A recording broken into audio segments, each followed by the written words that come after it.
The looks on the intelligence team's faces revealed that their boss was somehow involved, because Reid's death at the hands of Rennie was just too well timed and staged. However, they knew Voight and were tired of Reid directing the shots, so they were all willing to turn a blind eye. The same cannot be said of Asa Chapman. Earlier in Chicago P.D. Season 12, she acknowledged her love for Voight, and throughout their endeavor to bring Reid down, the two opened up about their pasts, with Voight revealing that he hasn't been interested in moving on from his late wife. Chapman is aware of Voight's reputation as an old-school cop, but he has promised to try to improve himself. Just as Chapman was looking for proof against Reid, she could now focus on Voight and terminate his career as a result of his acts. However, that has not happened, and Chapman can clearly see that Voight will always do what is necessary to protect himself and his team. She deduced that Voight allowed Rennie out of the safe house and told him about Reid murdering Jesus, knowing that he would most likely recruit other drug dealers to assist him in killing Reid in retaliation. Chapman cannot condone that, and it appears that any suggestion of a connection has ended, but there may be doubts about Voight's future on Chicago P.D. Season 13. Just as Chapman was looking for proof against Reid, she could now focus on Voight and terminate his career as a result of his acts.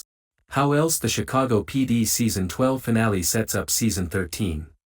Intelligence survives to fight another day. While the major goal was to bring Reid down, the Chicago P.D. Season 12 finale also needed to bring Burgess and Torres back to the unit. Burgess lost her job, and Torres was arrested for his involvement with Gloria. Finally, Reid was exposed as a corrupt cop, and the two were able to reclaim their career. Season 13 of Chicago P.D. allows the entire team to return to work right away. They will be able to focus on the cases that are assigned to them while also dealing with whatever the next threat is. The new season will also require the introduction of a new deputy chief, who will ideally support intelligence rather than cause issue.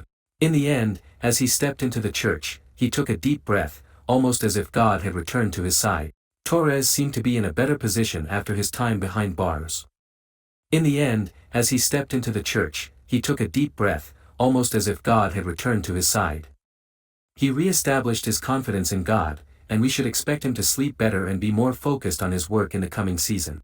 While the finale did not set things up for Cook, Toya Turner, the remainder of the season did.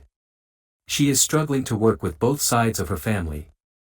The last time we saw Cook on a personal level, she received a phone call from her mother, who intended to leverage her daughter's position to advance her own political career. This is something that should be explored further in Chicago P.D. Season 12. Thank you for watching.